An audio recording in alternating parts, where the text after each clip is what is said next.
routine flight turns into a nightmare in just moments.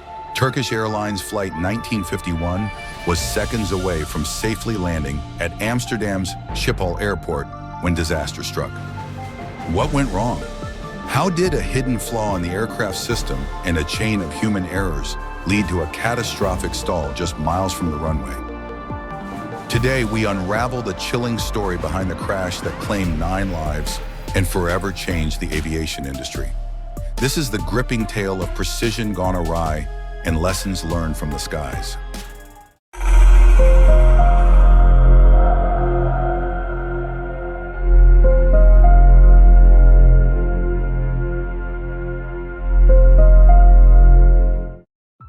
On the morning of February 25, 2009, Turkish Airlines Flight 1951 began its journey from Istanbul Ataturk Airport with routine preparations.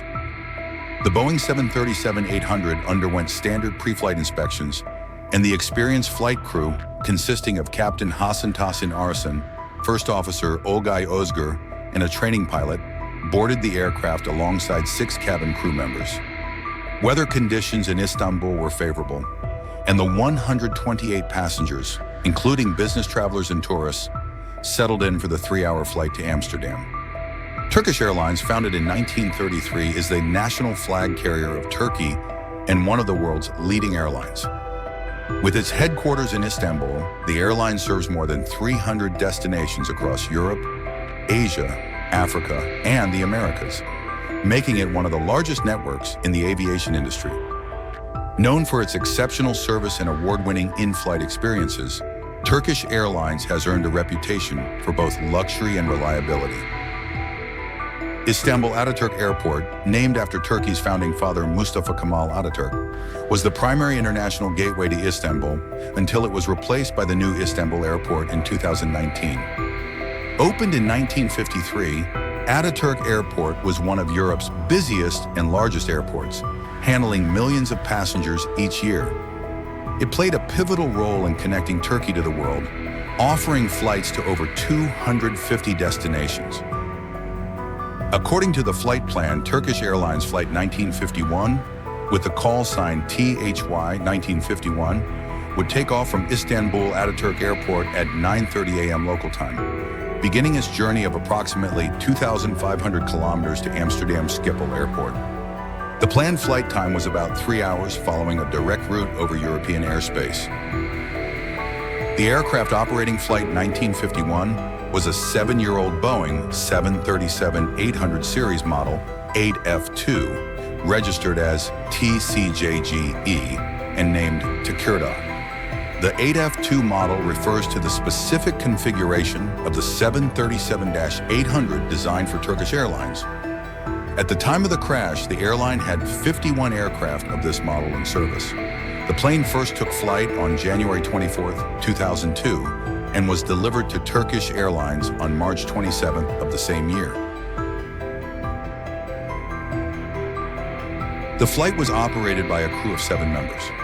The captain, instructor Captain Hasan Tahsin Arslan, age 54, was a highly experienced pilot with over 5,000 flight hours on the F-4E Phantom II. A former fleet commander in the Turkish Air Force, Captain Arslan had been with Turkish Airlines since 1996 and was one of the airline's most seasoned pilots.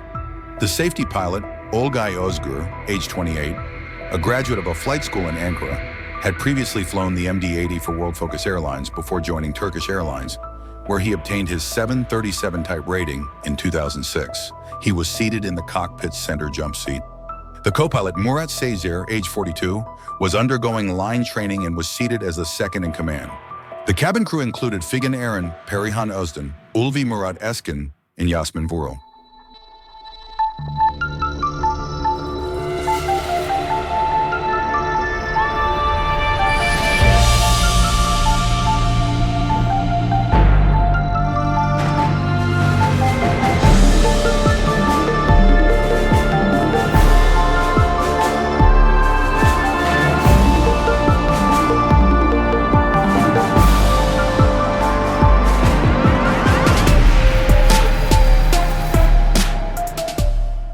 More than 3 hours after takeoff, the flight reached its cruising altitude of 36,000 feet. The aircraft entered Dutch airspace to prepare for its approach and landing at Amsterdam Schiphol Airport. The pilots were focused on receiving weather information, while the captain was assigning tasks to the co-pilot, as the co-pilot was undergoing training during this flight. The weather in Amsterdam was less than ideal, with dense fog and light rain. The co-pilot was the one who took off the flight, so at this point, the aircraft was flying automatically in Channel B mode. In commercial aircraft, the autopilot system is typically equipped with two separate autopilot channels, A and B, one for each pilot. Both systems serve the same function, with Channel A reserved for the captain and Channel B for the co-pilot. Each system is connected to its own set of computers and sensors, allowing them to operate independently. This redundancy ensures that if one system, such as Channel A, encounters a problem, the pilots can rely on Channel B to maintain control, and vice versa. Both systems are also linked to the autothrottle, which allows the computer to control the aircraft's speed. This dual system setup provides an additional layer of safety, ensuring the aircraft can still be controlled even if one autopilot system fails. Shortly after entering Dutch airspace, the crew received instructions from air traffic control to descend in preparation for the approach to the airport.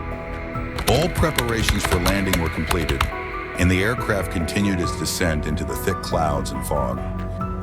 According to Turkish Airlines regulations, when encountering foggy weather, pilots are required to use the dual-channel autopilot landing method, rather than performing a manual landing. Under normal flying conditions, the aircraft can operate with a single-channel autopilot without any issues. However, during an automatic landing, due to the potential hazards, manufacturers have developed the dual-channel system to ensure a safer and more accurate landing. In this mode, the aircraft receives input from sensors connected to both autopilot channels, ensuring a precise and safe landing. The aircraft was preparing to land on runway 18R at Amsterdam Schiphol Airport. The captain managed the autopilot system, while the co-pilot was responsible for managing the equipment as requested by the captain and also handling communication with air traffic control, ATC. The captain instructed the co-pilot to deploy the flaps. Suddenly, the landing gear warning alert sounded. The captain was surprised, as the warning came earlier than expected. However, he suspected it was a false alert and decided to ignore it. Then the captain instructed the co-pilot to activate the dual-channel mode of the autopilot for the landing. To activate the dual-channel mode, the correct procedure is as follows. First, activate the dual-channel mode, then engage the other autopilot channel, ensuring both lights are illuminated. However, on this flight, the co-pilot, being relatively inexperienced, forgot how to properly activate the dual-channel mode. He mistakenly only pressed the switch to engage the captain's Channel A, neglecting to activate the dual-channel mode. As a result, the aircraft simply switched from Channel B to the captain's Channel A. Neither of the pilots realized this error at the time. The co-pilot muttered to himself that something didn't seem right because only one light was illuminated, but he did not inform the captain about the issue. The aircraft's altitude was set to 700 feet, as they were only a few kilometers from the runway. The captain turned the aircraft onto the final approach, heading up 180 degrees to prepare for landing. At this point, the massive aircraft was descending using only Channel A, without the captain realizing that the dual-channel system had not been properly activated. During the landing, the captain noticed an anomaly on his altitude indicator. It was showing the aircraft's altitude as -8 feet, which was impossible. But unfortunately, the captain did not notice the discrepancy. The computer reduced the engine power to idle, and the pilots thought little of it, as this was a normal procedure during landing. The aircraft's speed rapidly decreased. After 100 seconds of the engine power being reduced to idle, the plane entered a stall condition. The stall warning alarm suddenly went off, causing the pilots to panic as they scrambled to find a solution.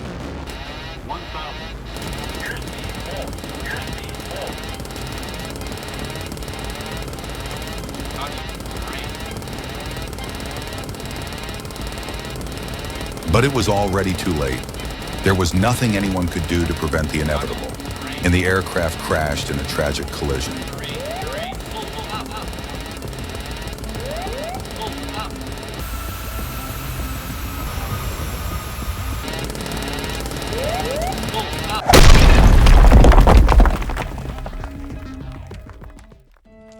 The Turkish Airlines Boeing 737-800 crashed into a field approximately 1.5 kilometers, 0.9 miles, north of the Polderbahn runway, 18R, just before crossing the A9 motorway inbound at 0926 UTC, 10:26 a.m. local time, 26 CET. The flight had originated from Istanbul, Turkey. Upon impact, the aircraft broke into 3 pieces, but fortunately, the wreckage did not catch fire. The crash resulted in 9 fatalities and a total of 120 injuries, with 11 being serious. 5 of the deceased were Turkish citizens, including the captain, first officer, a line training pilot, and 1 cabin crew member. 4 of the victims were Americans, 3 of whom were identified as Boeing employees stationed in Ankara, working on an airborne early warning and control program for the Turkish military.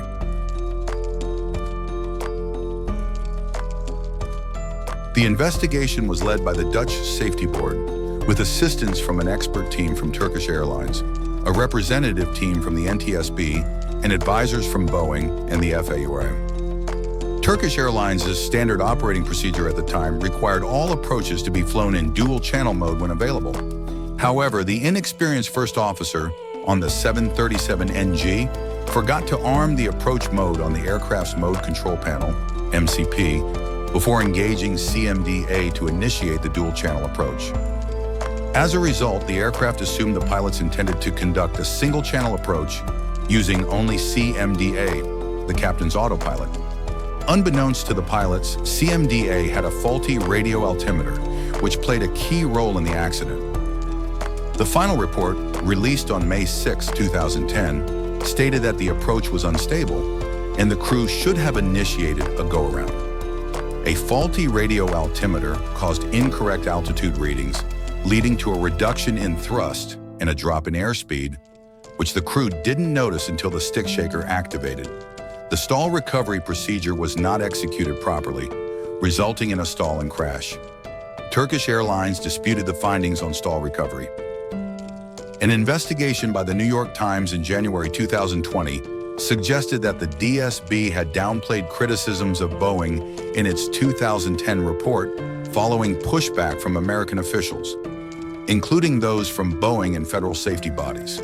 The article referenced a 2009 human factors analysis by Sidney Dekker, which DSB only released after the investigation was published. In February 2020, reports revealed that Boeing had refused to cooperate with a new Dutch review of the crash investigation, and the NTSB also declined a request to participate. In memory of those we've lost, may their stories live on in our hearts forever.